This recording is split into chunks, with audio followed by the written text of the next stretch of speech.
This is part 2 of me talking about the second book in the Horses of Fire duology, which is called Daughters of Bronze. If you want to understand more context, please go to part 1. But I'm gonna attempt to finish my thoughts in this video so as quickly as I can, because I know I took forever to explain kind of the plot and characters in the first video. So in Daughters of Bronze, we are officially 10 years into the war between Troy and Greece, and which for us who are big fans of Greek mythology, we know that means that we are close to the end of the war and all the things that are going to come with that, which are mostly bad things for our main characters in these books. And so in the beginning of the book, we follow Rhea, as I mentioned in the first video, is a spy for Troy, and she actually is starting to have this budding relationship with Ajax. And first they start off as friends and they have this honestly very beautiful relationship. I've really enjoyed how it's grown and all the pining that comes with that, and obviously like she feels a certain way about the fact that she's starting to have feelings for this man who is a Greek. But I think one of the most interesting parts about this romance and this dynamic, that it reminds you that when you look at war, you think about, you know, who was the good guy and who was the bad guy, but each individual soldier has their own story, and just because someone is on one side of something doesn't necessarily mean that they are evil. So it's definitely been very interesting to see that part of it and realize that, you know, even though of course because this is told from the perspective of Troy, you want Troy to win, right? But you can still have positive feelings and love for characters that are on the other side of the line as well. Then while that is happening, Andromache gives birth to her son. And this is a very important part of the story because her son is a very important character, because the way that the war will end is because of her son. Again, I'm trying so hard not to spoil, but it's not a good ending if you know anything about the war on Troy.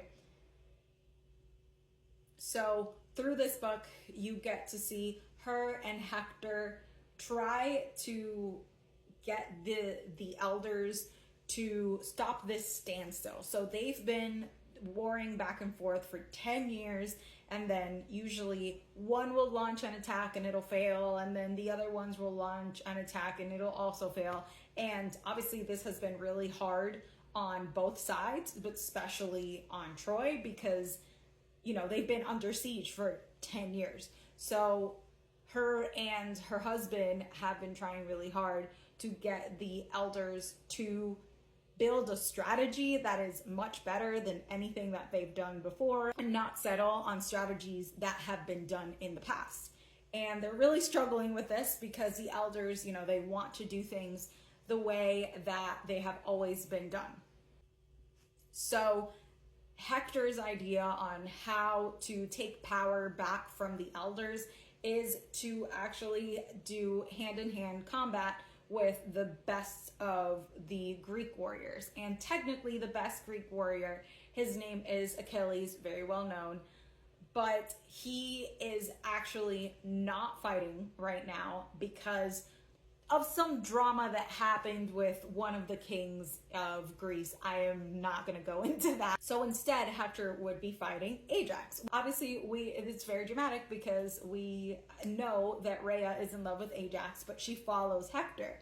So she wants both men to be okay, and she knows that one of them is supposed to die in this battle.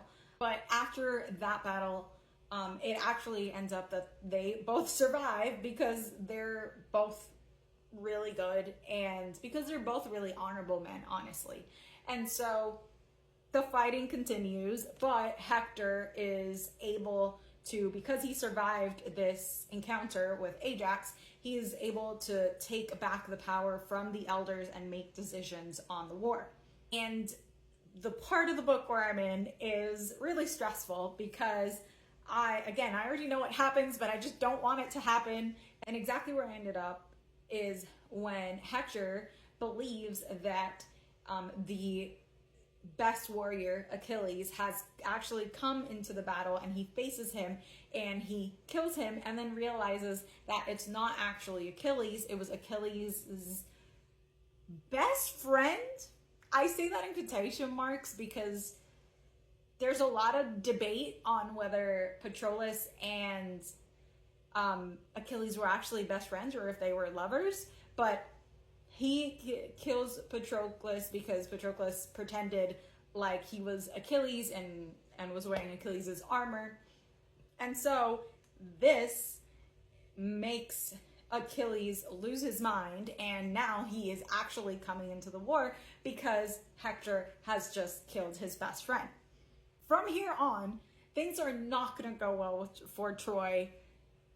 My heart is just like beating so fast when I get to these moments because, again, I know exactly how this ends, but I don't want it to end this way. I love so many of these characters, and I'm just really stressed for them because I want Hector to be okay. I want, like, all of them to be okay. And a part of me kind of wishes, like, maybe they would change something about the story so that it won't end as horribly for everybody. But I know that that's the wishful thinking at this point. I really enjoyed book 1. I'm really enjoying book 2, even though it's like a painful enjoyment